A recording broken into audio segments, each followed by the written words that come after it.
Hello everybody, I am ZombiePunk. Behind me is my awesome two friends. We got Quattripus, which is the, I'll let you introduce yourself. I'm Quattripus. I hold first place in all the categories. He's not lying. Something to make Zombie work for. Yes, makes me work my butt off. Yep. Something world record holder. Something like that, yeah. That's all that matters, really. Oh, that's all that matters. And then right here is my good buddy, Vagrant Seraph. He is a buddy of mine. We may or may not be from a similar community on the internet. I'm just saying. Maybe. We might just be matching. Shameless plug, man. Shameless, it's not my plug. But I'm plugging it nonetheless. And today we are running Legend of Mana. With this, we have to save the Princess Bowser from the evil space pirate Ridley. But first, we got to collect 120 stars to pull the sort of Hyrule. I'm just kidding. We're just going to do some speedrun today. So the actual question that matters: are we saving or killing the animal? I am killing every animal in place except for a chocobo, apparently. Luckily, the one donation has made it through, which do hope we get that fixed soon, because I know I'm going to be throwing something at that. And I know I've got a lot of people that have been bugging me about it as well. But looks like Chocobo won, so we're going to have a Chocobo as a pet, which means I need to start down here on the map. And we're going to do that on go in 5, 4, 3, 2, 1, go.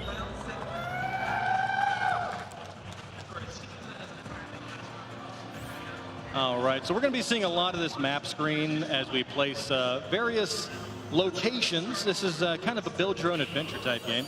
As we complete quests, we're going to retrieve more artifacts. Artifacts turn into land masses where you go in, you do more quests. Now, the big part, how to beat Legend of Mana is you have to get to the mana tree and beat the mana goddess, because something corruption. Which gets explained here in this little snippet that I'm going to try to skip through as quickly as possible. But now, for me to reach the Tree of Mana, I have to complete one of 3 storylines. That is either the Dragon storyline, the Fairy storyline, or the Jumi storyline. Dragon's the fastest, and we like going fast here today, right? Yeah. Yeah. Fast is good. Got to go fast. So we're going to be doing Dragon Percent today, and that means we have to do the Dragon story, which involves us, you know, dying, going to the underworld, making a deal with the devil, and fighting dragons. Pretty fun stuff. Eventually killing the devil. Eventually killing the devil, yes. Spoilers. Well, I mean, game released in 1999. They had not played it now. There's a bit of leeway there, yes. I put a few years on my spoiler alerts. After that, it's on them. It is, indeed. So first thing we're going to do as we get up here is I am going to set a few skills, not equipment, skills. And lunge, spin, rising, crush, and we're off to the races. I got to get out of here and head on downstairs, where I'm going to talk to a bit of sentient lettuce. Not Excuse me, what? Sentient, look! Sproutlings. Yeah, sproutling. It's like a cabbage roll with an attitude. He's given me the color blocks, which are the town of Domina, which I'm going to place next, and we're going to go to Domina, where we're going to meet our next set of characters, and believe you me, there are some characters in this game. We're going to be meeting Elazul, whatever his name is. There's a bit of a divide on how it's pronounced at this point. He only shows up once in this run, and we're glad, so. Yes, because he's a very strange individual, and you're about to see that here in a moment. He's having an argument with a sapient onion. Once again, the characters in this game are quite interesting. And this right here is my buddy Niccolo, Nick as we call him. He's a giant bunny rabbit, and I just accidentally talked to him. That's not supposed to happen. And then we catch up with Elazul as he verbally harasses a fairy lady about the whereabouts of his girlfriend? Yeah, it's Rachel. Rachel, daughter of Jennifer and Mark, I think his name is. I believe it is, and they're all insects, which is interesting. So I think she's actually a ladybug. What's this?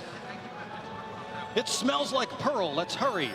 Good thing that you did the second option for Elizul, by the way, because if he had done the first option in any of those choices, that would lose about 40 to 45 seconds. It's not fun. Yeah. It is not fun at all. You would have to go to the marketplace and leave from the south exit, get Elizul back in your party, go back to the pub, talk to Rachel, get the J-Day. Pretty much. Which we don't want to do that. No. We just want to go. At that point, just reset. Yeah. If you mess up. So we're going to go to McKeeve Caverns here. This is where we have to go find Pearl because, hey, this rock smells like a lady. I'm going to go there. Like I said, Elizul's an interesting guy. In fact, here's another one of my favorite quotes of his. I sense brilliance nearby. It must be Pearl. Ladies, let me ask you something. If you heard a guy explain, he's like, I sense brilliance nearby. It must be you. You'd want to hang out with him, right? Right? Good guy. Sure. I mean, play devil's advocate for fancy. So you're going to hear a lot of buzzing and beeping and whatnot as I get stunned by a mushroom. Yeah. The beeping you're hearing as I am fighting is me doing something called a power cancel. Just leave that guy alive up there. That's fine. What a power cancel essentially does, it allows me to continuously do the heavy attack, the power attack, and cancel out of the animation that kind of slows me down in between strikes that the game put in supposedly for balance. We can ignore that just by tapping. If I could hit things today, I swear. We can ignore that by essentially tapping an unslotted skill button.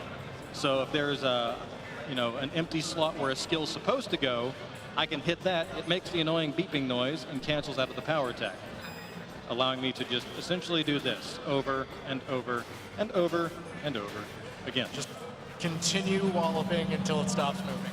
That's my general philosophy on life. Hit it until it stops breathing. Now, this is only one of the mechanics that we can abuse in this game. The other one is considered a jump cancel, which is very similar to a hard cancel, but you continue with the jump command, which does about maybe 1.25, 1.5 of a hard cancel. Yeah. But it knocks them back, so it's better for stun locking. Right. And you will see me using jump cancels in this run. Okay, Doink does not want to play today. That's fine.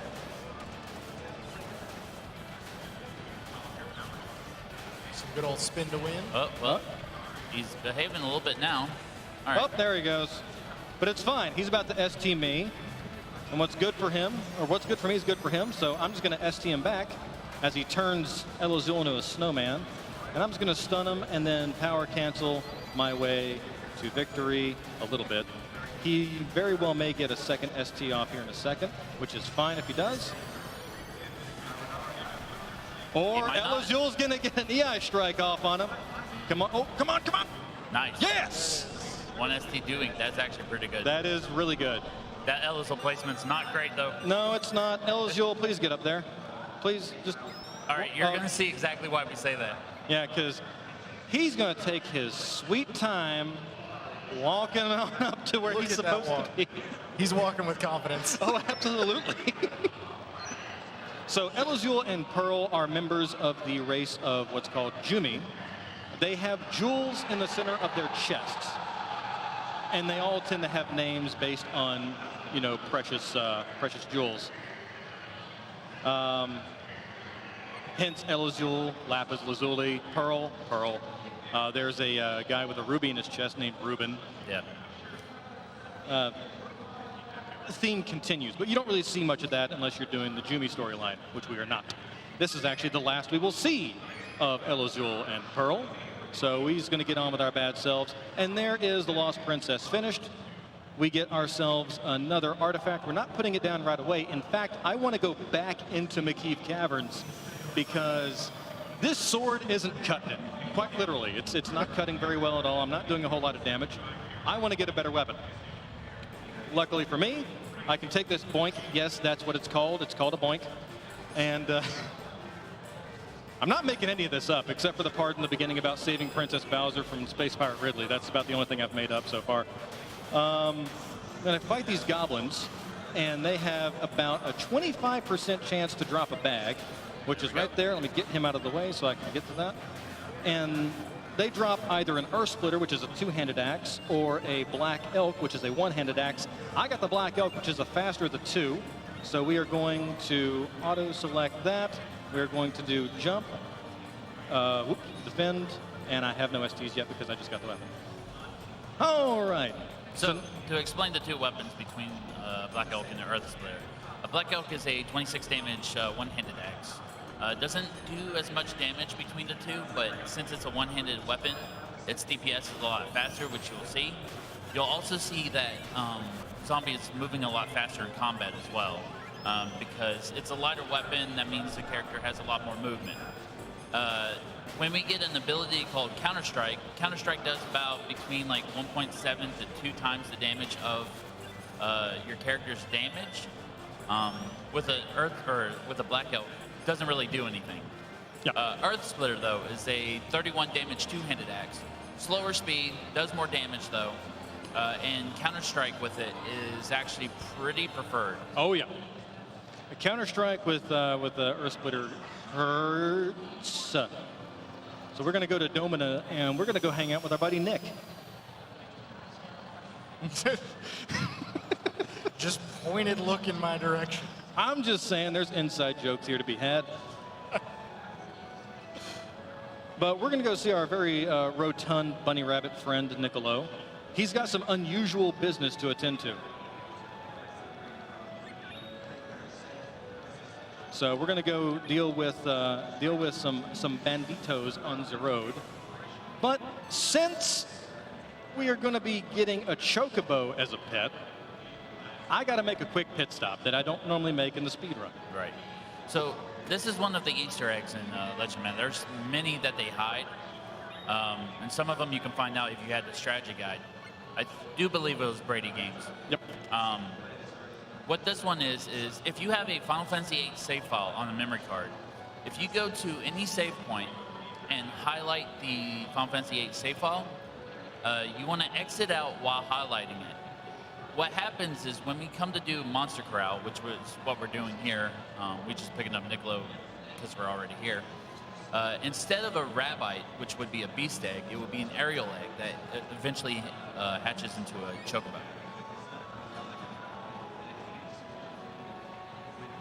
I was just talking to T-Po there, the racist teapot. I say it's a racist teapot because, I mean, speaks with an English accent. It's a teapot. Oh, because British people love tea. I get it. Ha, ha, ha.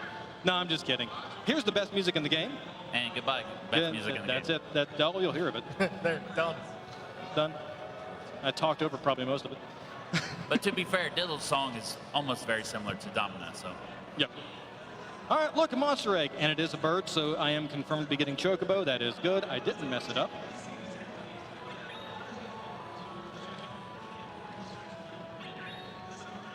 Try using this. It's a dice berry and a Belgrapus and a citrus squid. I just really butchered bell grapes for some reason. So right when this event starts, what he's gonna do is he's gonna chase off this egg real quick and then drop a fruit and hopefully he turns around. All right, that's a quick egg. Definitely not the quickest egg. I've seen this man behind me do way faster, but that's still not too bad. Comes with time. Time and experience. And then you still botch it, you know. It happens. Yeah. Yeah. It's supposed to look back. I've seen it go and just look the complete opposite way, see you, and run for the hills. So Duell is explaining how pets work. I've let enough goldfish die in my lifetime to know how pets work. So to do a quick explanation of why we're getting pets or what pets are. Monster Corral is it's one of the little minor things that you can do in this game. Like, the game gives you so much that there's blacksmithing where you can craft weapons and armor. There's a golem shop where you can make a golem. Instrument shop, which is basically magic creation. You eventually get a tree that you can grow fruit. Those fruit level up your pets in certain stats. But the farm, the corral, if you let 3 pets graze out on the farm, they basically level up through time. Yep. And so the incentives we have Rabbite and Chocobo that we get from the corral. However, The other two, Guri the Goblin and Mambo the Tomato Man, they're actually considered mercenaries, which we don't actually hatch. We need a specific amount of mana level on an artifact or a land to get those characters. But you can only get those characters after completing Monster Corral.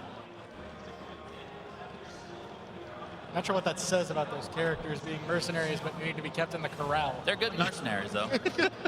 Well, I mean, Guri the Goblin wants to practice his evil. Like, literally, that's what he says when you try to recruit him. He's like, I need to practice being evil. I'll go hang out with you. What does that say about me? Like, really? Really? Here I am in Lumina. I got to sell 3 lanterns for Monique. Well, nope, not that way.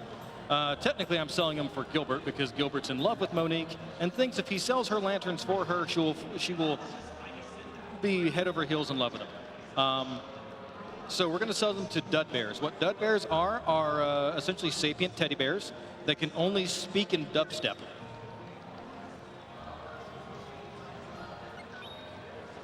As you can see right here. So he's going to talk to these dud bears in a specific pattern. Usually it's only 4 dialogue boxes that we need. There's some that you can go up to 5 if you accidentally click on something. You can learn the dud bear language if you want, if you're doing casual. Yeah, what they're saying actually do correlate to certain things. I keep trying to leap to. Otherwise, if you're speedrunning the game, all we do is learn a specific pattern. So this one's going to be 2-2-1-3. Now that he's sold all the lamps, he's going to head back to Gilbert. Which you didn't really talk about, though. Gilbert's one of the interesting characters in this game. Not likable. No, not at all. But, I mean, once you do, like, all events or you learn, like, the whole story about him, you kind of understand why he's this way. But since it's only Dragon, we only see Gilbert once, we kind of just walk out like, man, what a jerk. Yeah, also, yes, Gilbert is a centaur and Monique is a harpy. Or siren, technically. That is a thing. Your eyes are not deceiving you. Interesting characters this game has. So we're just going to have this little dialogue between the two of them. Essentially, to a long story short, Monique wants to, just work with her hands and make custom lamps that, she may not make a lot of money off of, but people love her work. And Gilbert wants to hire out the dud bears to make the lamps for her, streamline the process, make tons of money so they never have to work again. And they kind of realize that their dreams don't quite mesh. So Gilbert's going to be like, bye, Felicia, and dip out.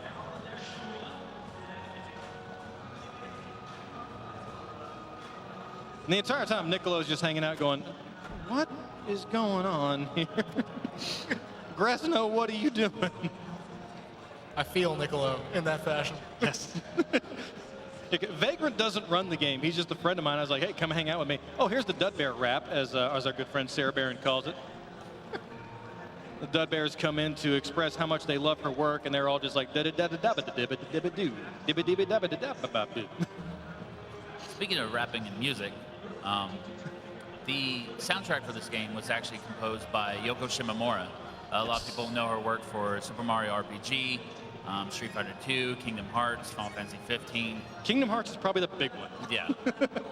Final Fantasy 12 as well. Mario and Luigi RPGs on the Game Boys. Heck yeah. She is the best. She's like easily my favorite composer. She does amazing work.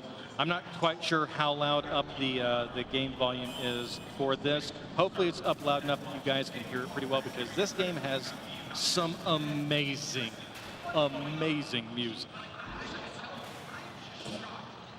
So another thing with the map layout here, he's placing these in a certain area because each land has a specific thing called a land level. The land level is affected by how many artifacts you place before it and how far away from home it is. Yep. So the reason why we do Lumina so early instead of doing Nicolo's business and getting Nicolo out of our team is because we want to make Underworld as low as possible in this situation. Yep. But here we are on the Luan Highway. We get to help out Nicolo, fight some bandits. And back to the combat. Here we have a fluffy bunny rabbit called a rabbite. That was one of the pets there, the rabbite. It is essentially a bunny rabbit with no legs. It flops along the ground until you murder it because you are a cold, heartless person.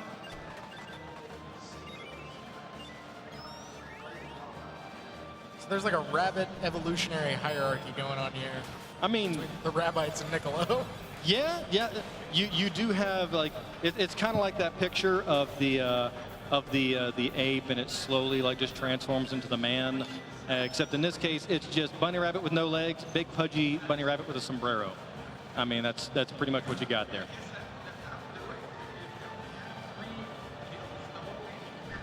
I feel like it might be closer to that relationship between like Goofy and Pluto. Yeah, it's you're not wrong.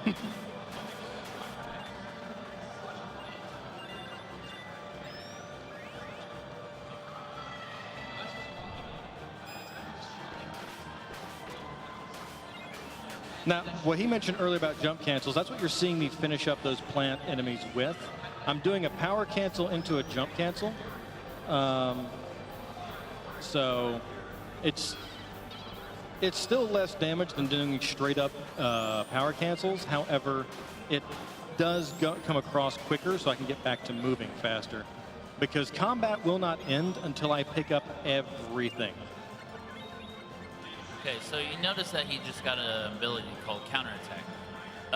As much as I love this game is my favorite of all time. It's very convoluted in some of its systems. It doesn't explain things very well. Also, take some candy. Yeah. The way you get new abilities is that per fight, every time you finish a battle, you get one ability point. For bosses, it's about between 3 to 5, maybe a little bit more. If you get ability points for certain abilities, you'll actually gain more. And by doing that, you also get more special techniques, or STs for short. It just doesn't really explain that to you very clearly, though. And of course, Niccolo's going to be nowhere near where he needs to be. But yeah, I remember pretty much having to use a guide to figure out how to unlock certain skills. Man, some of these guides are rough. Yep. Wait until you see the guide for blacksmithing. Blacksmithing is, I'm pretty sure you need to go to a specialized college just to understand the blacksmithing system in this game. Like, there are legit tools that you can download to try to assist you, and they really still don't help you make any sense of it. One of the best guides for blacksmithing is about the length of a book, I think.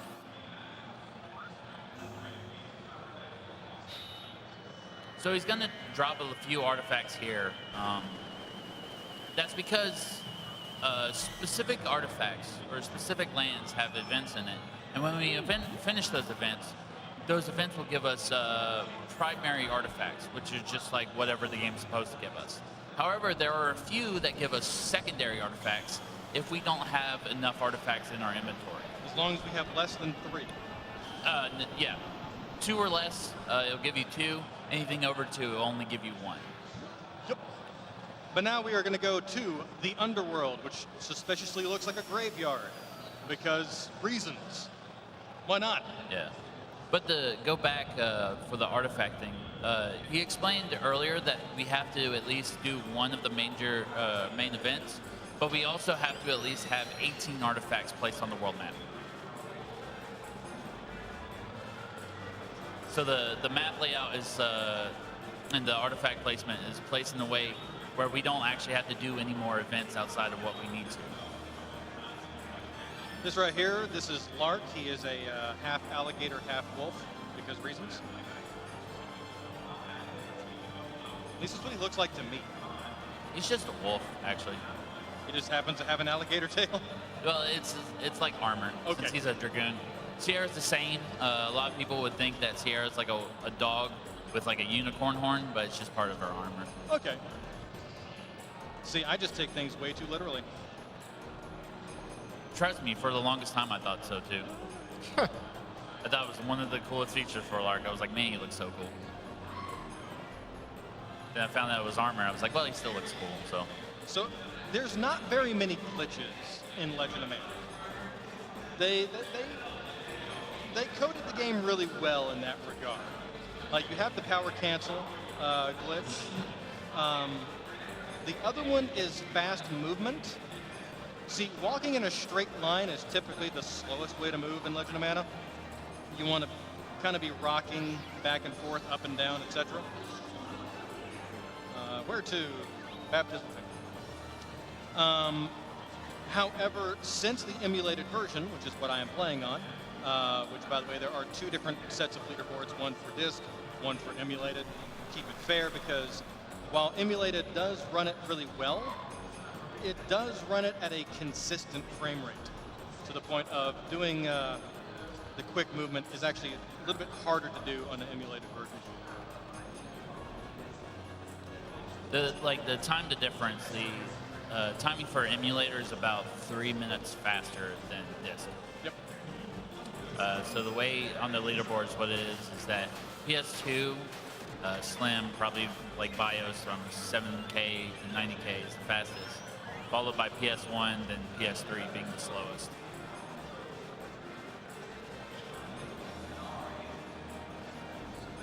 And I would normally try to do the fast movement in these hallways, but you can easily get, because this hallway is not just a straight hallway.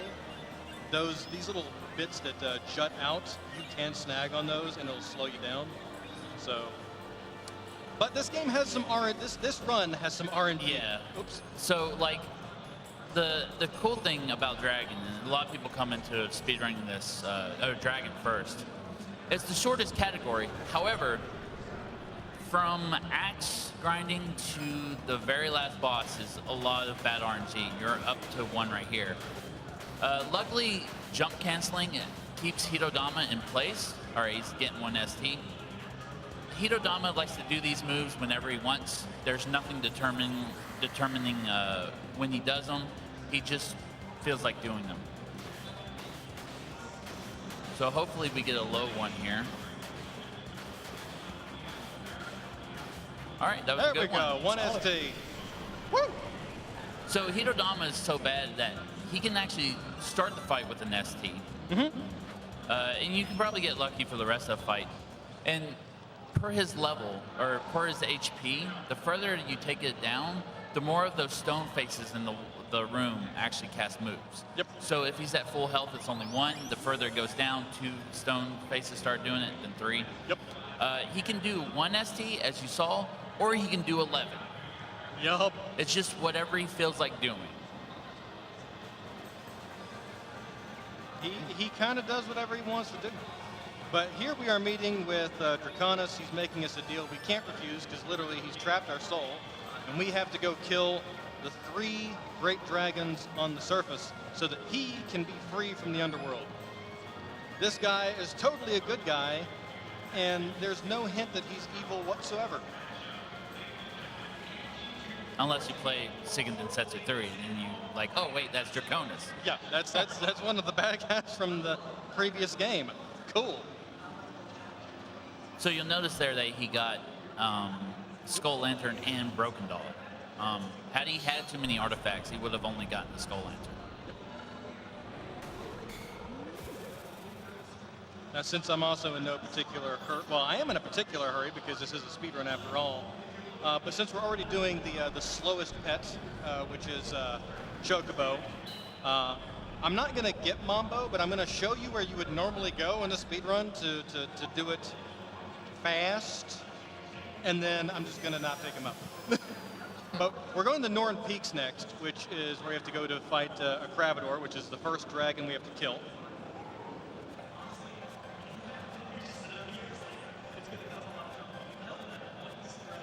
I just noticed like everything flashed blue for a second. We good? I was concerned. That was scary. I was scared for just a brief second. There's our first introduction of Sierra. We find out later it's actually Lark's sister. Yep. Both dragoons. Lark is the dragoon for Draconis, while Sierra is the dragoon for Vadis.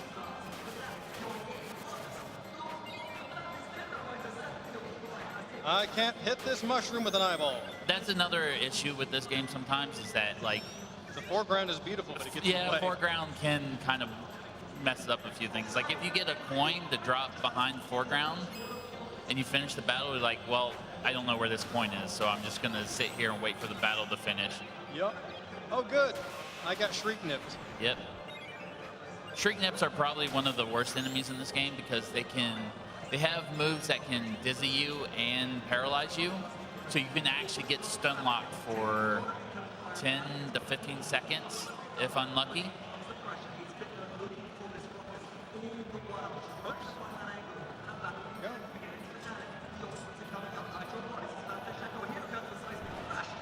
Now, an interesting thing about this situation, you want to talk to these three birds to start this cutscene. However, two things. One, you can actually clip through them and try to leave up the mountain, but they kind of force you back. And another one, you saw his movement. He didn't want to talk to the wind callers right away because he wanted to get Lark in a specific spot. You'll notice that after the cutscene, or during the cutscene, Lark started walking. If Lark is very far away, that would waste tons of time. So we want to get him as close to the wind callers as possible. You'll see me do that trick again in the next area we go to, which is the Bone Fortress. There is a spot right before the final boss of that area where my third party member, which will be Chocobo here in a little bit, will walk exceptionally slowly across the screen unless I do a similar trick. So here's our first fight with the wind caller. Let's see if he starts off with a magic ability, which he usually does. No, he doesn't. Oh, good!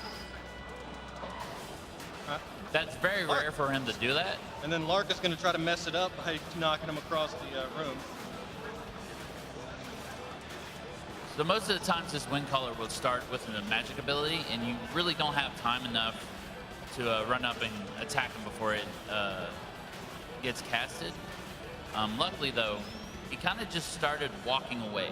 Yeah, I would like to have shoved him over to the left side of the screen so there's less place I need to move, but Lark wanted him to go to the right side of the screen, so be it. So I'm confused as where I'm going. Wait. You're wrong way. Yeah, I was going to say, wait a moment. I got turned around bad there. It's like, wait a moment.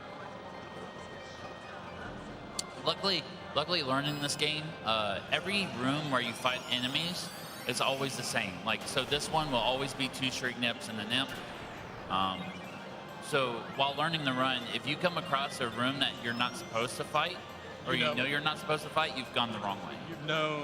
You know pretty well. Right here's a good example of that fast movement.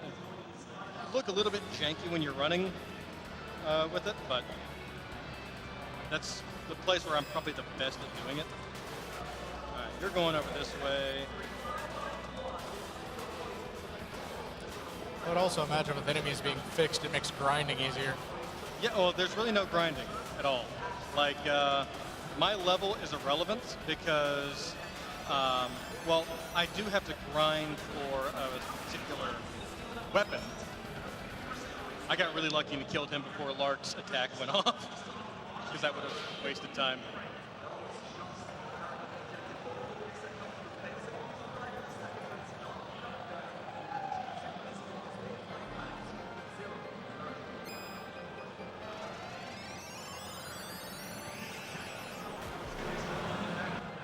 And I just used my AoE ability there because I really just don't want to deal with Shriek Nips. Right.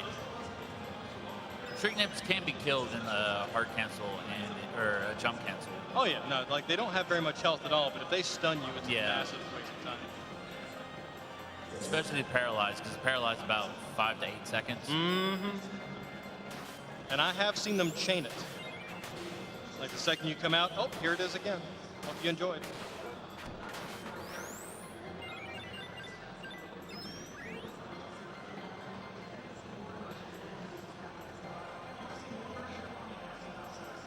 All right. So earlier we got the counter-strike ability, and this is the first part where it's really, really useful.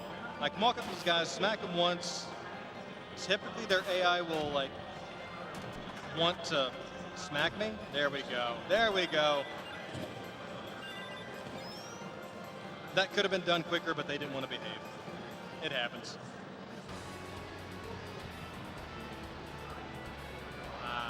Get up there far enough.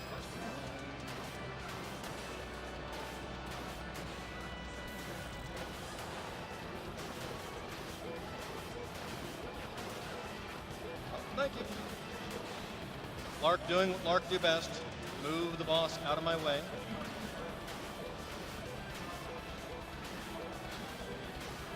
So these wind callers are the dragoons of a Cravador, because a Cravador is a dirty little cheater and has multiple dragoons. Everyone else only gets one dragoon. No, Cravador has to be special. Believe you me, a Cravador is very special, as we're probably about to see in a little bit.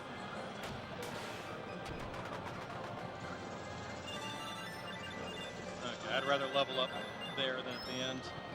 If you level up off the last crystal you pick up, the game has to reset your attributes, and we'll do it right when you level up. So if you level up off the last crystal, instead of combat ending right then and there, and you get the total screen, it'll take about a second or two to do your stats, and then in the battle. So wastes a little bit of time.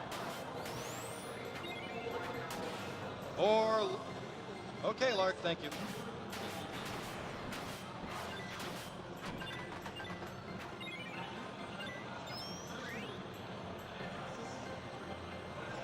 Can I start an official petition to change Dragon percent to thanks Lark percent? No. Because that's what I feel this category is becoming. Thanks, Lark.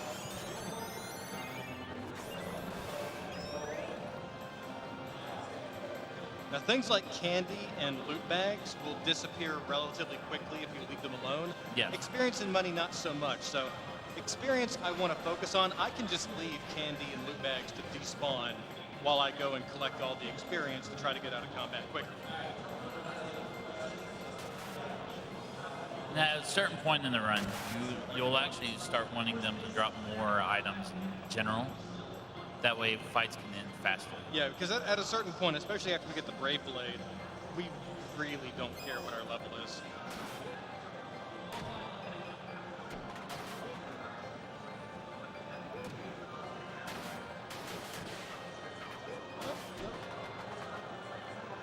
He done kicked you in the head, man. He did. Ninja kicked me right in the forehead.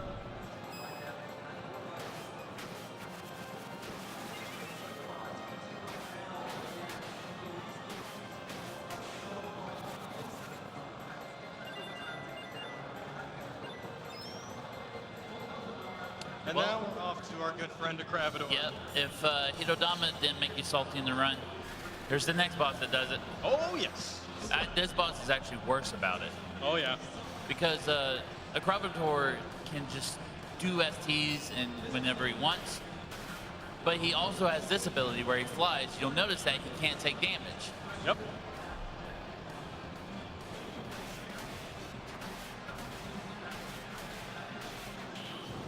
There's another flight. Yep.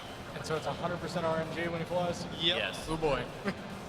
I have done a save state here and loaded it over and over just to check, and he'll do different stuff every single time. Here's the ST. Let's see. This is the flight one. No, this is the last. No, this is it's flight. a flight. So this might hit. Okay, no, it didn't. Oh man. So each flight is about 4 seconds, while ST is about 6 to 8, depending on what it is. Oh, I was trying to get a... There we There go. you go. Whoa. That's not too bad. Nah. Getting a 2-flight, 1 ST Cravador is actually... Yeah, that's pretty average RNG. Well, a little bit higher than average RNG. You can get it to where he can fly immediately at the beginning of the battle. Then once he lands, flies again, lands, flies again, lands, STs. You're giving me PTSD. Yeah, and then at that point you're just like, man, I guess this run's dead at this point. Yeah, I've had runs ruined by Hitodama, the Cravador, Brave Blade, which is coming up, Yep. Draconis, and Mana Goddess. Jajara doesn't really ruin runs for me. I know some people have issues with them, but it doesn't waste too much time. Yeah, but it shows people how bad the RNG can get in Dragon Percent. Oh yeah. The other category is not so bad, except for the end of June. I messed up. I was supposed to put the Bone Fortress. It's fine. You're still fine. Okay, so I was supposed to put the Bone Fortress down before I put Desert down here. Reason being is, like he said earlier, the order of which you put things in determine their level. That means that the Bone Fortress is going to be a little bit harder. It's only going to be one. Yeah, it's going to be one level higher. Doesn't matter. Yeah, some boss, like the boss in here, and some enemies are just going to have a little bit more HP. Now, if I were to go back in the Northern Peaks, here's our good buddy Mambo the Tomato Man. Here in just a moment when it wants to load. There's Mambo the Tomato Man. Everybody say goodbye, Mambo, because we ain't getting you. Bye, Mambo. That's sad.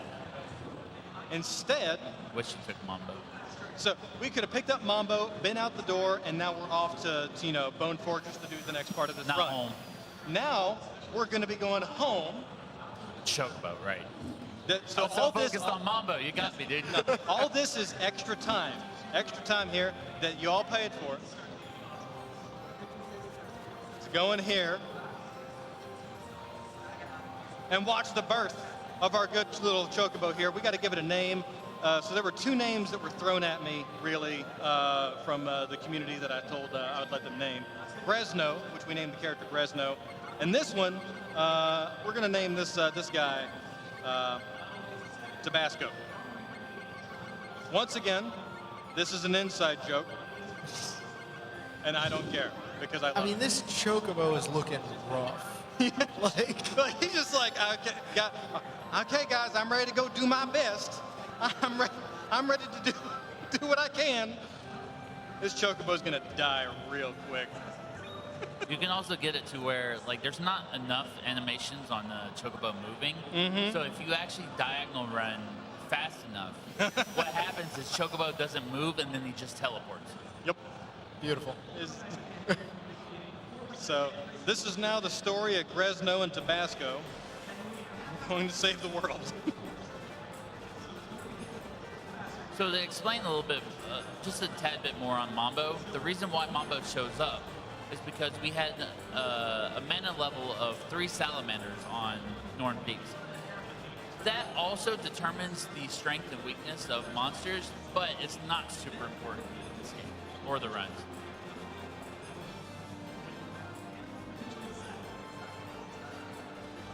Very quick field trip.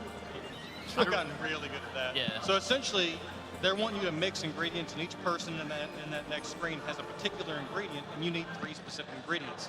It comes from the blue kit up top, the light pink female flowerling, and the dark pink male flowerling. So, and they'll walk around. So it's not exactly that easy, but it's one of those things you just get with practice. Yeah, and most lands in this game require a main event to be done on it. So, like, for example, in Fairy Percent, we have to do Flame of Hope first, even though it's more important for Jumi questline, because we need to go in Gato a lot in order to continue the fairy events. And for this one, we have to do Field Trip prior to Ghost of Nemesis. There are a few events, though. Best intro ever.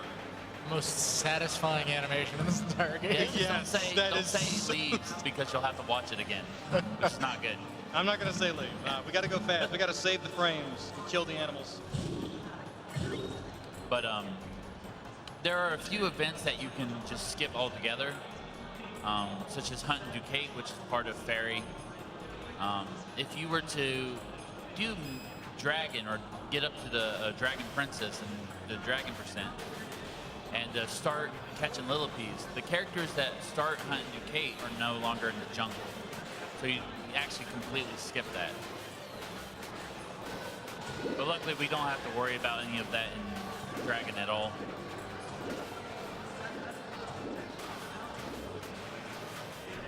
Pretty decent Black Knight. 70% of the time, it works 100% of the time. Good, in the mouth. So this is why you need 3 characters and why I have to have a pet. This is all you need 3 characters Yeah, for. literally. At this point, I can technically go back, after I get out of here, I can technically go back home, deposit the Chocobo, and we're fine for the rest of the run. But where's the fun in that? We get to keep the Chocobo with us.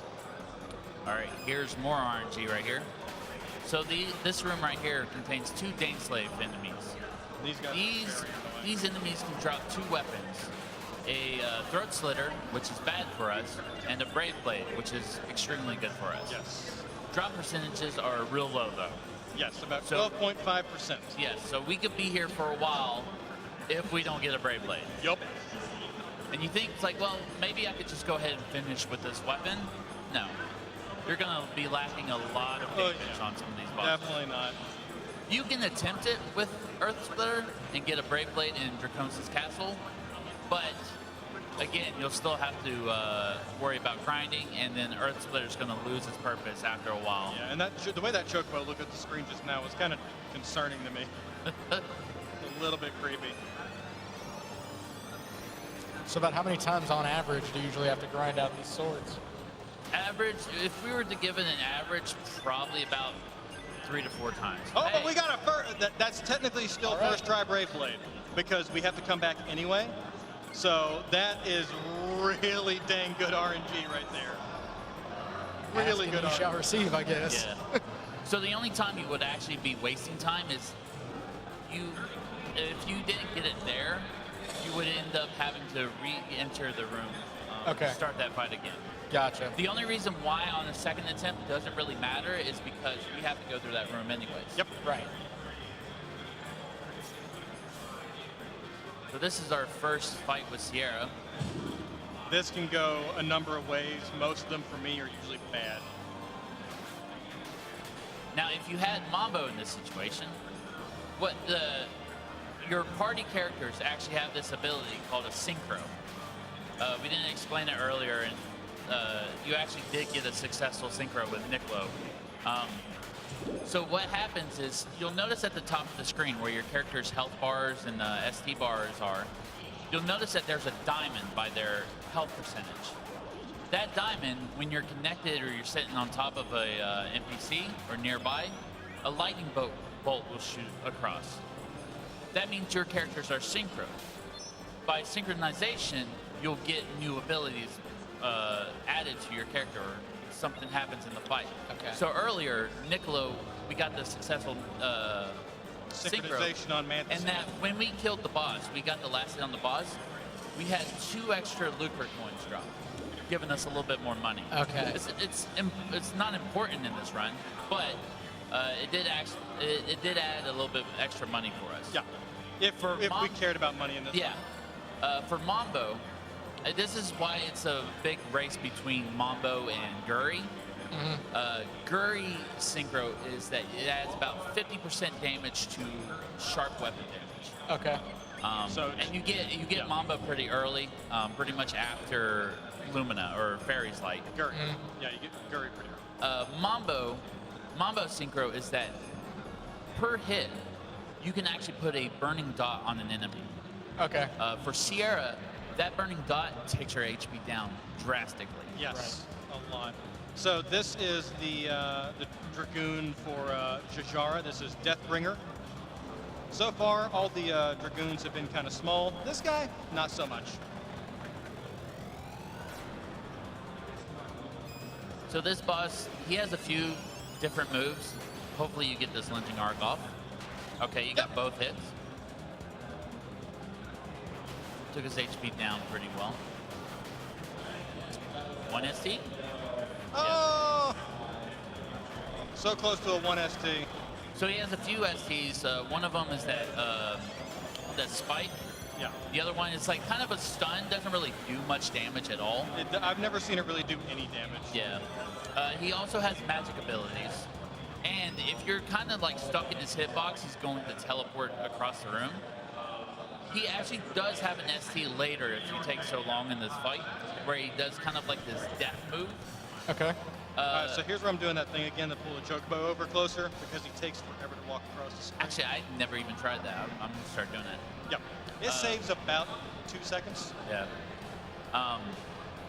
But the death move's not so bad, but like to talk about the difference between why we're doing this in English and not Japanese, is that there's a huge difference between the two categories, or the two versions. In the Japanese version, bosses have a lot more HP, they do a lot more damage, and the weapons are either buffed or nerfed compared to the English counterparts, or vice versa, since they came out in Japan first. Gotcha. So, like, a Brave Blade in Dragon is actually non-existent because it doesn't do enough damage. Ah. Okay. So you would most likely go with like a pair of gloves or a Doom Hammer. A Doom Hammer being like more like 40 damage, like 43. And you have way more chances to get a Doom Hammer. Yeah, while in the American version, it's only 17. So that was a 2ST Jujara. So I gotta Part ask one. in this fight, What's up? the intended use of the statues. Oh, you're about to see that. Yeah. Okay. This is a two-parter. I see. We killed Jujara. Oh wait, the thing's made of bones. It's undead. Yeah. Undead things come back to life. Okay. Not if you kill them twice. Yeah, apparently if you kill her twice, though. Yeah. That's called a double tap. Yeah, you just gotta. So there you go. There's your statue usage. All right. It adds nothing to It the adds fight. absolutely Sure. nothing to the fight. It's just, look at me and my pretty decorations now. We're You'll just never beat bustier, me. I guess. We added busts. You'll never beat me with my accessories. Another good synchro to have here, though, is that Lark also, his synchro is that you do more damage to dragon-like creatures. Okay. So if you had the synchro with Lark here, what would happen is you'll actually end up doing a lot more damage to Yahara. There, we got vengeance for our Chocobo, who sadly fell down at the bottom of the screen. He's not dead, guys. He's taking a nap. Yeah, He's you'll just see. taking He's a nap. fine. Yeah, he's fine. That's it. He's all good. He's all good, everybody. No, don't fret over poor little Chocobo. He'll live until, another fight where he takes a nice nap, Yep. which is pretty soon, actually. Yeah. Oh, Yeah, that's why it he looks will so be rough. taking a definite nap during Sierra and Denise. Sierra's gonna go over and just smack him around. That's a guarantee.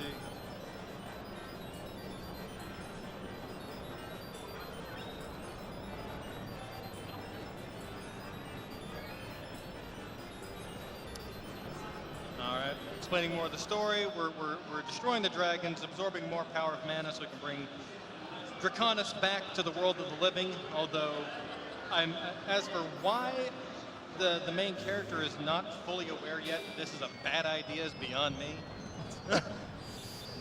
Something, they have my soul for Well, ransom. it's part of the story. The reason you get brought down to the underworld, but what your character doesn't realize is that you get kind of cursed to do Draconis' bidding.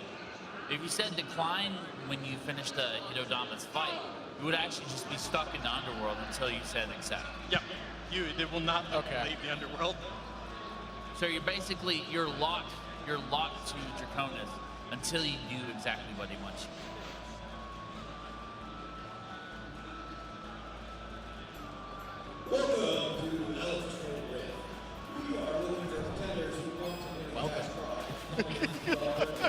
That was shocking. Absolutely shocking.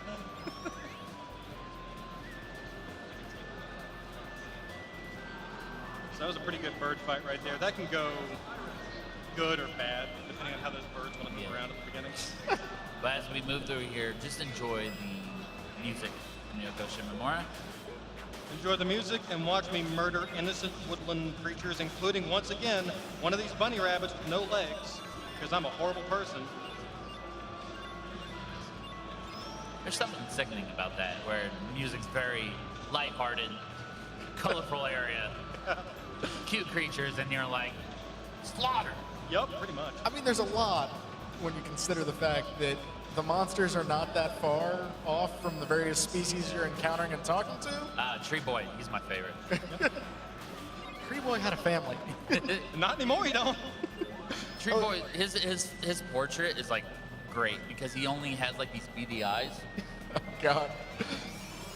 So wait, that implies that you talk to Tree Boy at one point or not? Yeah, you can talk to him, you can pet him.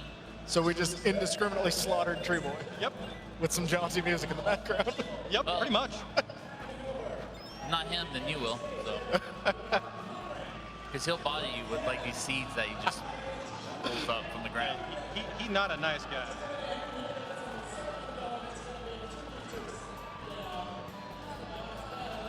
And here we have some snakes with feathers on the side of their head. Now, these enemies are very similar to a few others in that they can actually do this move where like it kind of grabs onto your character, and they can do that upon death. Yep. Why is that the worst thing in every game involving snakes or anything else? Well, the snakes do like this little grab move, and like they could do it when you get the last hit on them.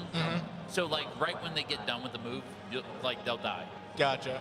Tomato Man can also do it. They'll they'll get into their little honey pot, whatever it is, and stick to your head. Ape mummies, they body slam you. There's so many enemies that can do this, and it is obnoxious. And right here, this is Vadis, the third and final dragon that we have to kill. It is a big, floofy dragon. That is a very fluffy dragon. It's it reminds me a lot like Never-Ending Story. Yes. Yes. Like Falcor? Yeah. Yeah. Yeah, it's very Falcor. Do not touch the fluffy tail, though. Do not. Well, I'm gonna be touching that fluffy tail in a second. Hopefully, as long as Sierra leaves me alone enough to do it. But I think it's a similar dragon from Secret of Mana. Yes. Yes. I believe, honestly, that this is a throwback to Flamshay from Secret of Mana. Gotcha. So I feel like super ignorant question, is it the same dragon? Probably not. No, because that's Vadis, and that dragon's name was Flamshay. Okay, so this is a two-boss fight where he has to deal with Sierra. Sierra behaves the same exactly as he fought in Earlier, yeah. And as long as Sierra murders the Chocobo just fine, I will. No, Sierra, go away. Don't fight me. So is the Chocobo usually face tank this Yes. hard? You really want your pet to face tank Sierra while you focus down with these. Gotcha. And see, like, how you ideally want this fight to go is you want Sierra to try to attack you so you can counter-strike, but she'll sit here and do this, where she just spins, dance, spin, dance, jump, dance, spin. She won't fight you until the second you take your hand off of the counter button, and then that's when she'll do it. It's infuriating. So to explain a little bit more of that fight, Vadis is a sprite. It's very unique in that it doesn't have a lot of movement. So if you knock Vadis out of that spot, Vadis will actually teleport out and just kind of reposition back onto the rock. Yes. Okay. You do not want to do jump cancels or counters against. So you'll notice that all he did was a hard cancel there, try to not move her out of her, the position. Sierra, where was I going with this? Sierra's very focused on Counter-Strike. I know what I was going to say. You want to focus down Vadis first, because if you kill Sierra and kind of spend too much time focusing on Vadis, Vadis will resurrect Sierra to be like maybe 2 or 3 health bars, which is not good. Yeah, and So the classic, just like don't worry about the ads mechanic. Yeah, Yep, so pretty much. killing Sierra first kind of puts you on a time limit. Yep. And so now we're working with Sierra because Sierra wants to go back into the underworld and try to save her brother. But Draconis, he don't like this idea too well. This is a scene where it shows that Sierra is actually really cool, cooler than Lark, Oh yeah. because Lark in Guardian of Winds cut down 4 wind callers that weren't doing anything.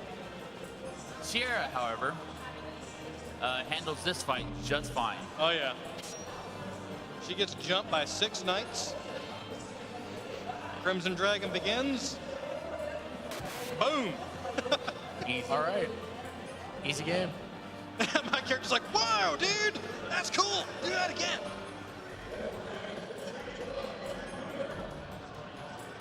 All right.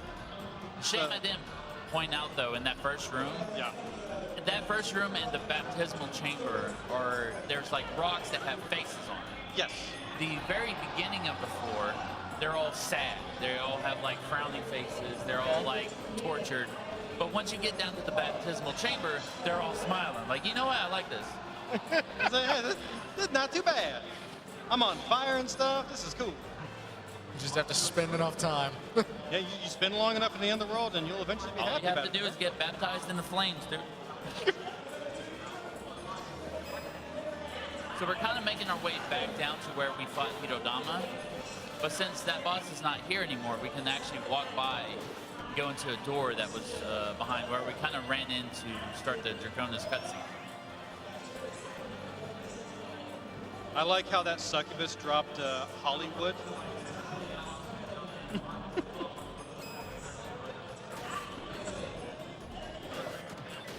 Some of the item names in this game are kind of hilarious.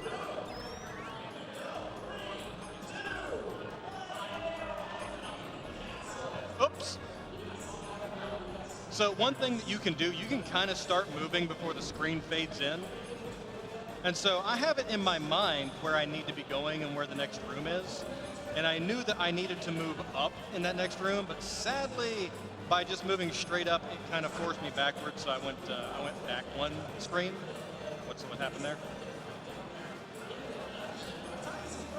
And yes, I know you've seen this room before, and you're going to see it one more time after we talk to this Shadol. Hey, look, we're back here again, but this time it seems to be the correct location. Go figure. Works, right? All right, so now we get to confront Lark and Draconis. But Draconis has a gift to give to Lark for Lark's faithful servitude. We're going to see that in a second after this. Hey, Chocobo. Chocobo walks slowly across the screen. He just comes in like, oh, you're waiting on me. I was like, oh, you guys are waiting on me? I'm sorry. Chocobo's just here. He's along for the ride. Yeah. Pretty much. He didn't sign up for any of this. And they all move that pace too. Like Yep. No matter which Mambo, path. Mambo literally has no legs and he flies above the air. Still moves that fast. And here we see Lark getting the blood sucked from him or into him. I don't know actually what the animation is supposed to be. Maybe more like his blood boiling and it's just his skin altering. Regardless, he grows an extra pair of legs and gets about 20 feet taller.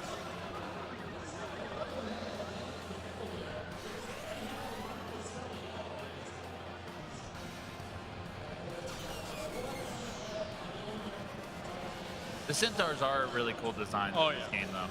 Especially if Yeah. you do get to see one of their STs go off, which I kind of hope we don't because time, but hey, if we see it, we see it. Their kneecaps can unhinge and there's machine guns inside of their kneecaps. Which is really, Oh, I thought I was about to do it, but then I realized it wasn't doing an ST.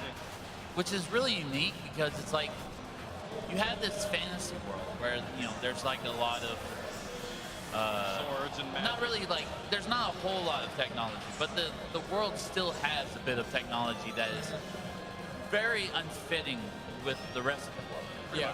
So like these centaurs, what they are, they're more like mechanical than they are beastly.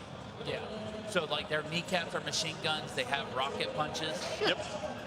it's pretty awesome.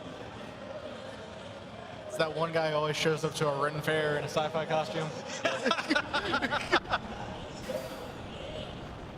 There's one every year. There always is. Name's John.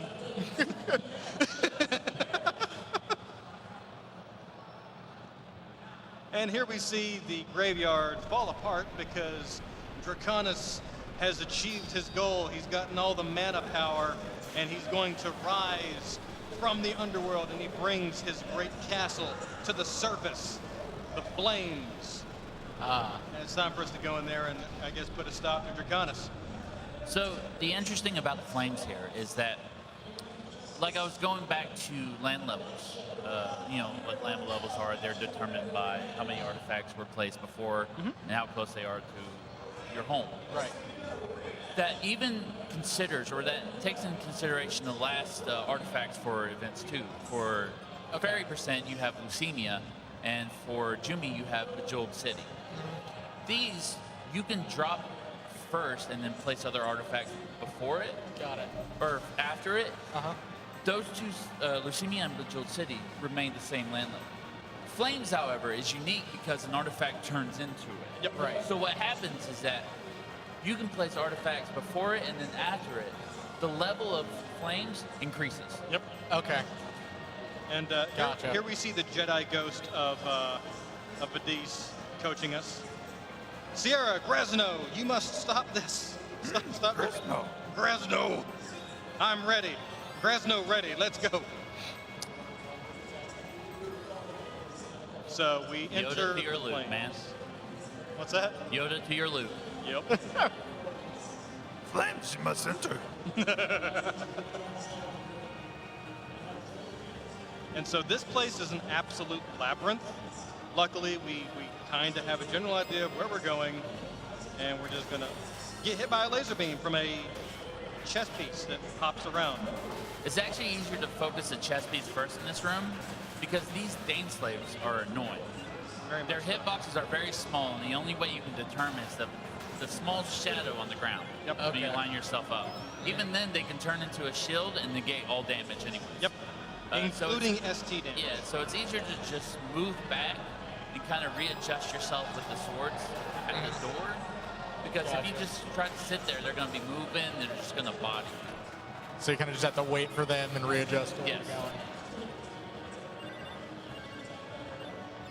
So he's going to come up to a room in about two rooms where we activate our first trapdoor.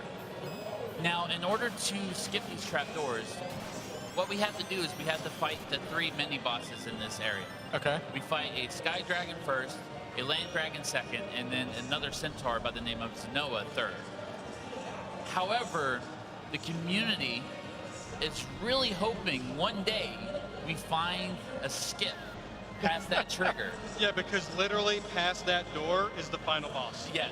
Literally, if we can If find you a way to took- not hit that trigger, we can skip about 7 minutes. Yes. However, trying to find how to skip that trigger is very difficult. Okay. So we're still just working on that, and hopefully one day we can get it. Yes. Because it's a very small trigger across Right. the trapdoor. If you took the emulator and did a cheat to where you can walk out of bounds and whatnot, you can get on the other side and walk freely. Gotcha. If you walk through the door, the boss cutscene will start. But if you walk into that line from the bottom or the top, it will activate. Okay. It's just that one trigger. Okay. But like everything before and after, it's not like a Yeah. gate. It won't lock you. Exactly. Okay. I even thought about putting up a money reward for it, to be honest. Because I want to see that 7-minute time loss. Yeah, that would be nuts.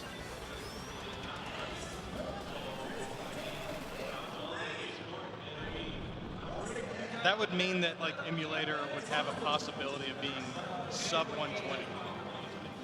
Maybe. If not sub 120, 121 at least.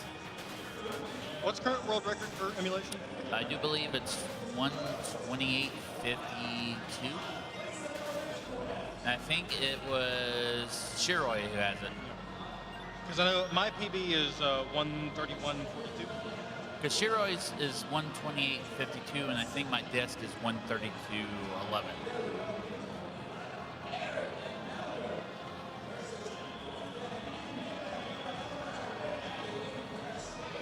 Here's another trap door as we get into the second mini boss. This one is the Land Dragon.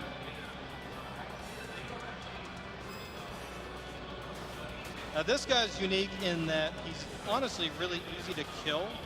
I just got to get him over here for the rest of my group will walk in this general direction. And he's really easy to kill if you just counter him. But he can also do a breath attack, which will one-shot you. Yes. I don't think it would fully kill you. I think If you stand there and get hit with all of it, it'll kill you. it'll take you down low percentage. In Japanese version, yes, it just basically one-shots you because it does so much damage. Yeah. And here's where the Dane slaves can use block and block my Yep. ST, which one of them did. That or he was inside the circle outside of the range. Yeah. Because Wind Slash, it's an AoE, but it's There's more like like a radius. There's like an eye of a hurricane type deal where there's. Yeah, if they're standing inside that circle, they're not going to get hit by it. It's the best.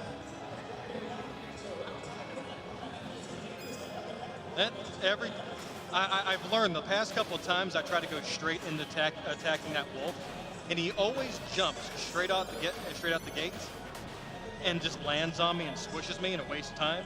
So I've learned to stop going after him immediately and just waiting for him to jump because I know he's going to regardless.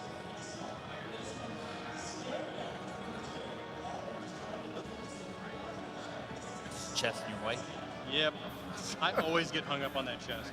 That's at least one good thing about most like these runs is that like all the chests, pointless. The only ones that are important are if you're doing like all of it. Because there are certain items that you need to get out of a chest. Yeah.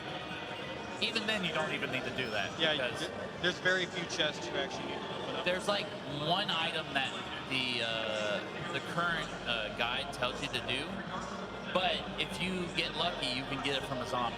So. Okay. Get it from a zombie? Yeah. Okay, we just have to punch him hard enough. Yeah, you punch me hard enough and we're good to go. The zombies are cool because you don't know if it's just like ancient old culture wear or pajamas. So here's Zenoa. Now, very similar in design, but he has a few different things. Yeah, he has a few different tricks up Yeah, his he does sleeve. look a little different, which I appreciate. You know, it would have been real easy to just reuse the sprite. Oh yeah, but they did not.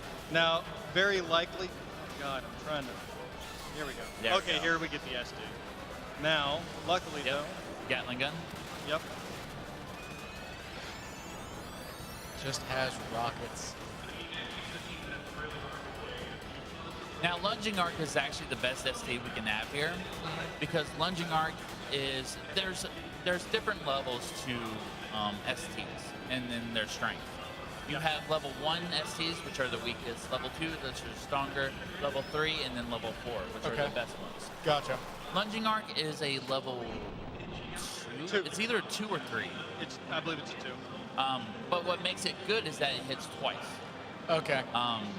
So if you get the uppercut hit and then you get the pushback hit, you're doing 2 points or you're doing 2 types of damage. Yep. Okay.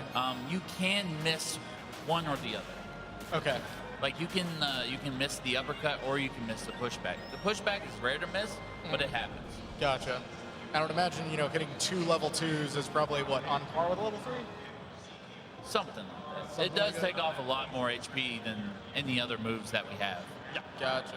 And to get any other STs, we would have to look at the list of how, like, what abilities we're going to need to level up. Right. Do we level up enough to get this? And at that point, we might be wasting a little bit. It's more one time. more thing to keep track of. And it may end up losing his time instead of saving it, that sort of thing. So here's Draconis. Draconis is about to turn into his true form, which is technically named Tiamat. Yeah. Tiamat, Tiamat. So I'm going to focus on this. This is probably my weakest boss. So I'll let you take care of this from here while I focus So the interesting thing about Draconis here, his sprite's so big, his hitbox is garbage. Like, you can stand in one spot for Draconis, hit him, not move him, attack again, completely whiff. Because his hitbox bounces around so much. What? Yeah, it's weird. So the spots that you really want to be in or attacking is around his belly or the front of his face. Okay. The FDZ he has the bite attack, which is good. He has a flame breath, which hurts a lot. Gotcha. Very similar to the flame breath that the land dragons can do. Basically kill you. Here it is, if he just stays out of range.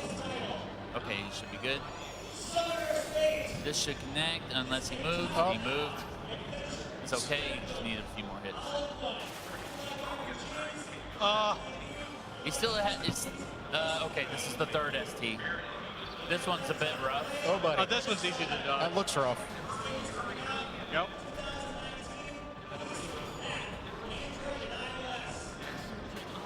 So it seems most of the STs are dodgeable from the Yeah. bosses. Oh, very much so. But like I was saying earlier, the Deathbringer one where he casts death, I don't think that's really dodgeable. And then Japan, or the Japanese version, basically just kills you. It's a Square Enix game. I understand this. yeah, Or so- Squaresoft at this point. Pretty much. So like, it's like fighting Deathbringer on a timer. If you don't beat that timer, then sorry. But luckily in this game, when you do die in a fight, you don't lose that much time because it's not like it loads you from a save point or a checkpoint or anything. You just are allowed to restart the fight. Okay. So like if he had died to Draconis there, if he were to continue, it would just reset the fight. Okay. That's actually a really solid mechanic. Yep. So of course the graveyard is going to fix itself. Things go back to a little bit of normalcy. But we're about to see a cutscene, an unskippable cutscene. Oh boy. That I mean, luckily it's the shortest one. yeah, Gotcha. it closes out the dragon story. Okay. So we are at the end of the dragon story. We're going to be doing a few other things after this, but then we'll be beating the game shortly after. Gotcha. So they're on story paths, Dragon, Fairy, and I forget what the other one is. Jumi. Okay, so Jumi is about the because that's- Jumi race. Yeah, it's hard to remember because it's a totally made-up word. okay. And then you do the mana tree after that. That's Yes. the run. Okay. But as long as we have enough artifacts. Because we don't have enough artifacts on the world map at this point, because Dragon's so short, we have to do one more event to get a few. Okay. Gotcha.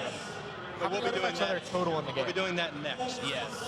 What's up? How many artifacts are there total in the game? Total about 27. 27. And you need 18. 27 to 29. Okay. I can't really remember. It's been long. Gotcha. But a lot of them are pointless. There's actually one really pointless one. Okay. It starts when you go to Gaius and talk to him. He'll be like, well, by the way, son, there's a tree in your house. So starting now, I don't have to skip any dialogue. This is a nice big break, so I figured, why the heck not? Let's get ourselves. It's a nice opportunity for a selfie. For me, it's a nice opportunity. You already messed that up. I know, right? There we go. Oh,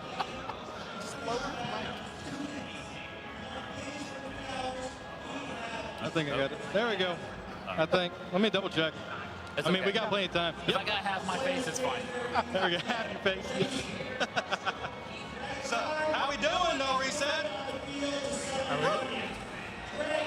There's some people. Hanging out. I can't see chat, but Twitch, I hope y'all having a good time. Yes, you and you. Not you, though. Actually, I'm just kidding. I love you, too. But here we are, brother and sister torn apart. They were found, they said that Clark was doomed to stay eternally in the underworld, but they're just kidding. He can come straight back and hang out anytime. Yeah. He just can't stray away from the underworld. He's pretty much just locked to it. Gotcha.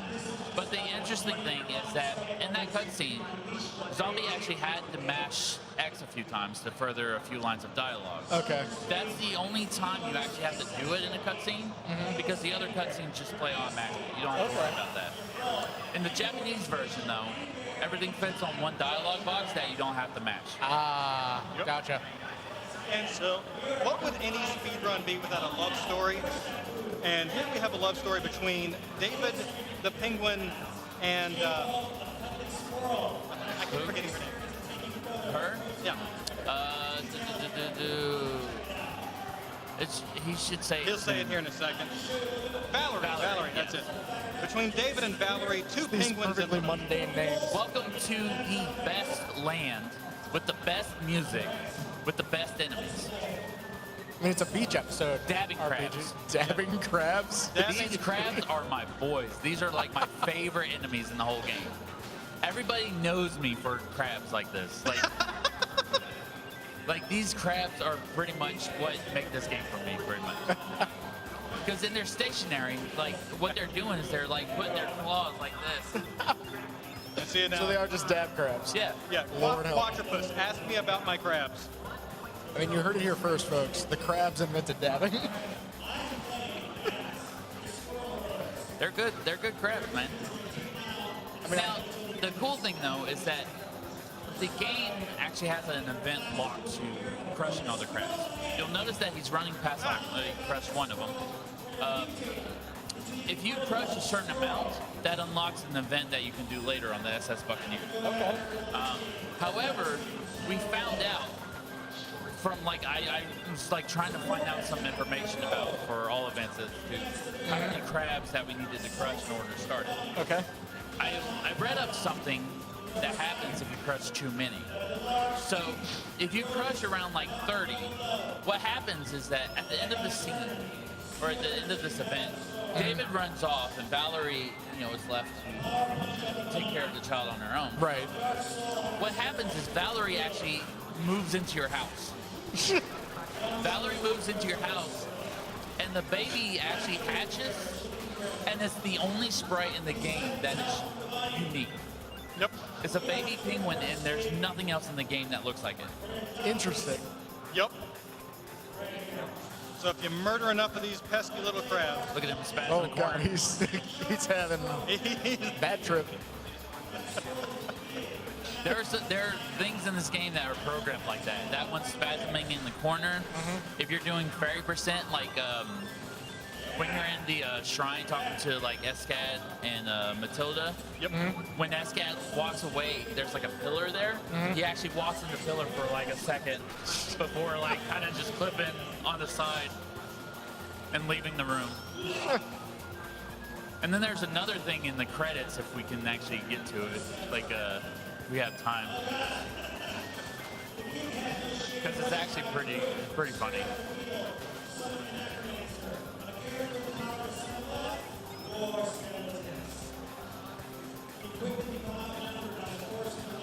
And we're going to ignore these crabs, but we're going to be fighting a gigantic crab in a second. So for Secret of Mana fans, they saw their Samantha's Ant, who exists in that game. Now we're fighting Full Metal Haggard, who also exists in buddy. Secret of Mana. This boss is actually very easy. All he wants to do is get him half health, then do a lunging art, and then just try to kill him before. All right, okay, he does it different. Yeah. Nope. That was too low of HP. Dang it. So if you were to get his health half, in the yellow, and then connect with both hits on the lunging arc, it will get him pretty low in the red, allowing you to do spin attack and keep him stationary or jump cancel and kill him before 0 ST. Got it. Hey, Chocobo leveled up while dead. Look at that. He was asleep, and he still did. He do just fine. I mean, do you not level up when you sleep? Is that just not how that works? Nah. Not really. Are you gonna step on that crab? No. Do you not want to know how many crabs you stepped on? Go ahead, do it. Why don't you go ahead and do it? Let's see what ranking you got. Nah, let's not. You got the Destroyer of Worlds? Nah, I don't think Because that's so. one of those things. If you crush too many, There is a ranking called Destroyer of Worlds. He's not joking. You are truly the Ender of but it Worlds. doesn't count him, of course. I see. It only counts all the crabs before that one.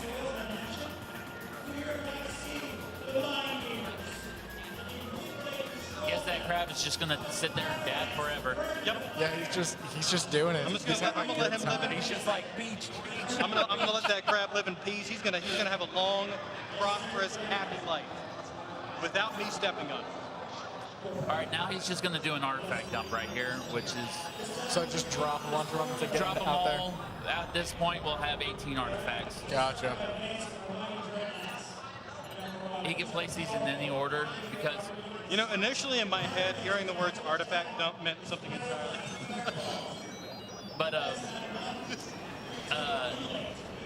outside, in order to place an artifact down, if it's just an area that it has a bunch of monsters in it, Right. you have to do an event in there first. Okay. So let's say Luan Highway, where we did Nicolo's Business Unusual, he would have to do that event first before placing an artifact down by it. Okay.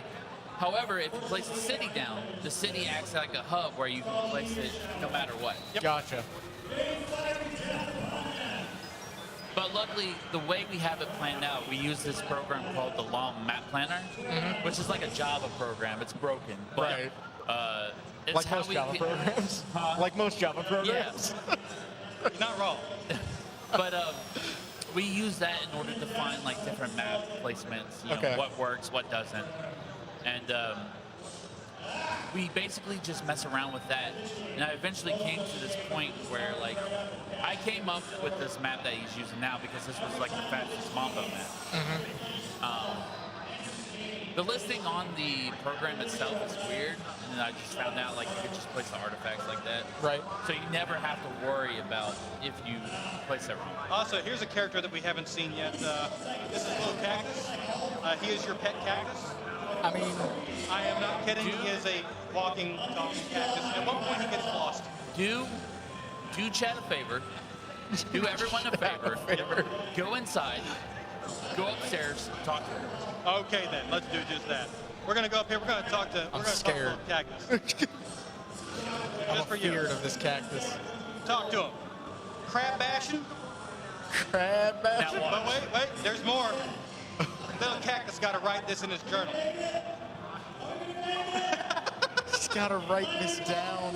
Look at him. Let me write this down. And the thing is, you go back up there, you can read it. Yeah. Do this real quick here. Cactus Diary. Here's all. Oh my gosh. Hold up. Yeah, that's all the events in the game. There's 68 Where is total. his? Here we are. Okay. Summer loving. Clobbering crabs at the beach. That sounds like fun. But I feel bad for the crabs. Surprise lesson of the day. Penguins can fall in love. Jesus. Little Cactus is a blessing, dude. The best sprite of Little Cactus, though, is when you're doing the event Little Cactus. By the end of the event, because what happens is that you get characters, like when they finish, or the event that showed up, Little Sorcerers, Yep. you get two characters named Bud and Lisa. Okay. They're both magicians. Eventually, Bud gets sick, Okay. and what happens is that Little Cactus ends up disappearing. So you start going around to each land trying to figure out where Little Cactus is. And eventually, once you find out, you're like, oh, Little Cactus is now home. You go home, Little Cactus is sticking his head out the mailbox. And he's like, I got medicine. Did you say no? I said no. Okay. If you say yes there, you have to watch a minute and a half dialogue. That's certainly not saving time. Let me just get that out there. That's not saving time at all. But we're going to Also- go into this sentient pane of stained glass mind. Also, that was the only time you got to see Nunezak and Bell in this, Okay. And this round. Nunezak is like just a piece of stained glass. They're more important in the Jumi quest line. Oh yeah. Gotcha.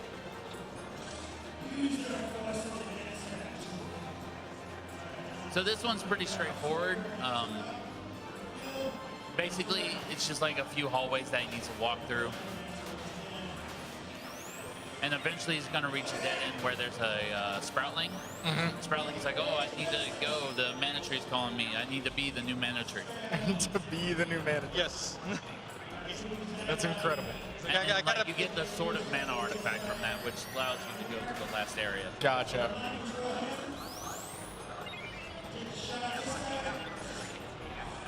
You didn't get the trifecta.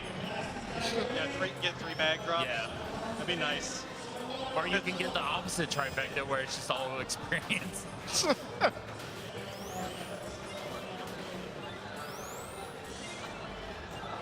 Pretty good drops. Pretty good drops. So is there a 100% category for this game? Yeah, that's all events. Gotcha. How long does that take? All events currently, my time is, well, outside of an old run by Silent Sigil, being under 7 hours. The disc version that I ran using that old route was 7 hours and 10 minutes. Wow. I plan on reworking it though, because I do believe you can get it under 7 hours. Oh yeah, definitely. Since his is like on the low 650s, I believe like it could be around like maybe 655. Gotcha. All right. But And that then, requires routing out a 7-hour run. Yeah, which is, Not fun. that's something. so we're going to place the Sword of Mana. It creates a portal to the Mana Holy Lands, where we are going to climb the mana tree and duke it out with a corrupted mana goddess. The Mana Holy Land experience.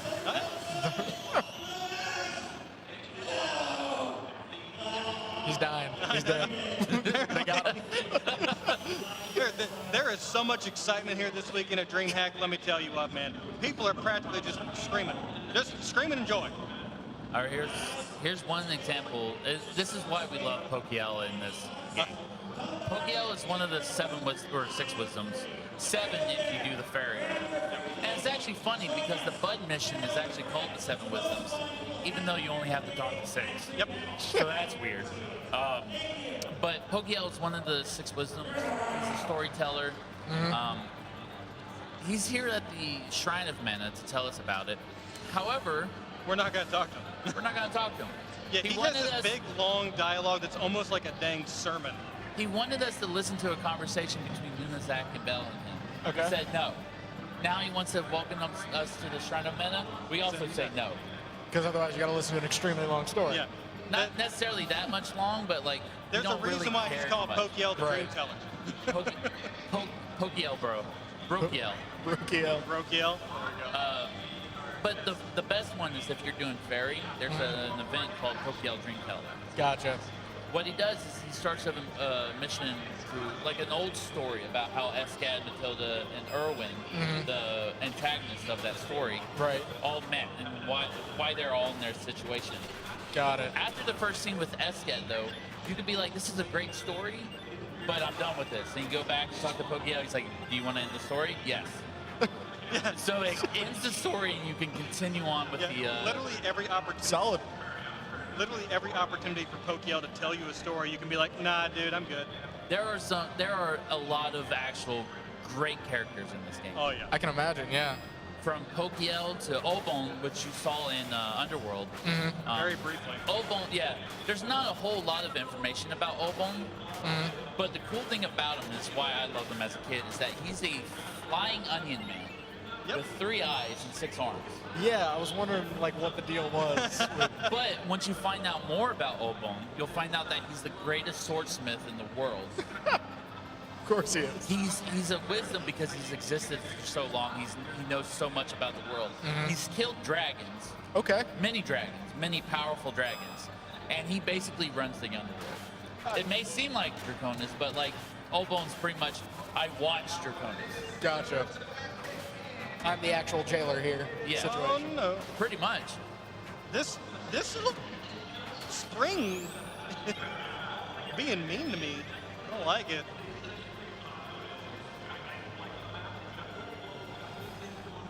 This event, this category has no Watts though, and Watts is the best.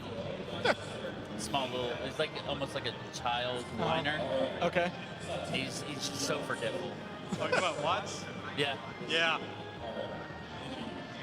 He just can't seem to find his hammer. All right, so as much as I want to talk about Watts, this little area, this is basically like a 3x3 diamond. You come from the bottom of it. Right. And each corner, there are a group of enemies. You have to clear these out in order to teleport directly to the mana goddess. Okay.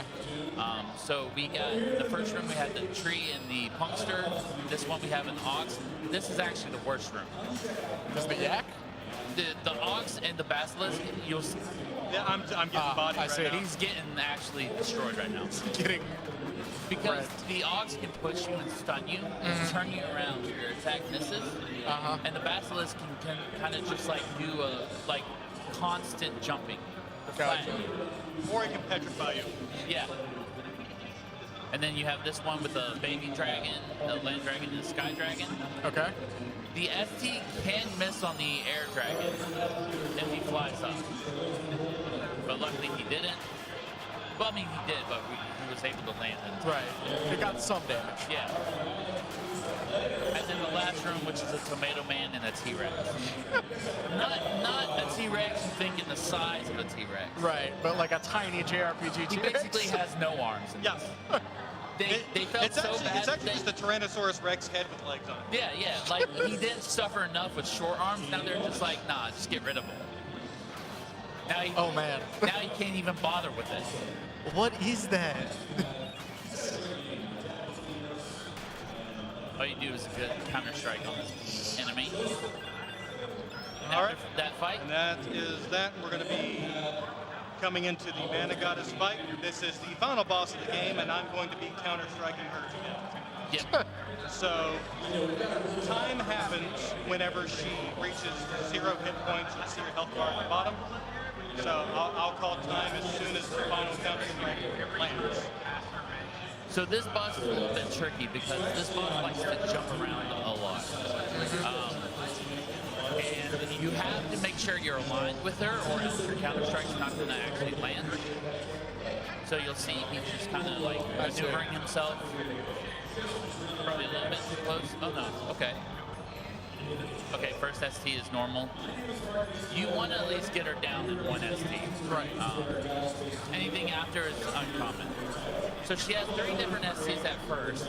She has that one which can dizzy you. But it's not dizzy, it confuses you. So your controls on the D-pad kind of mix out. You're going to kill her before I even explain it all. I know. Oh, You're too high. I am too high. Alright, 2 STs. Now she has this one, which is like just a very close range radial. And then she has another one which shoots off in the orbs that, if it connects, time. Time. Solid. But in that fight as well, you'll notice on the moon, Yeah, the moon's starting to chocobo like a shadow. Yeah, he's dead. Of course.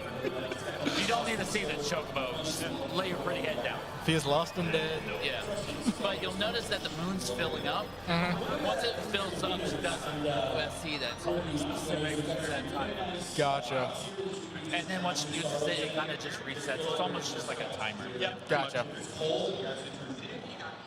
One big ability cooldown. Yeah. More or less. Absolutely. So I wonder if we do have enough time to at least get to something in the credits. It's not far from here. It's probably about 2 minutes. I don't know. Let's hear from the panel of hidden wisdoms. We got time for that? Yep, go ahead. Okay. Because it's actually, it's pretty funny. Okay. Why it exists and why nobody saw it, it's just like, what's going on with this? All right.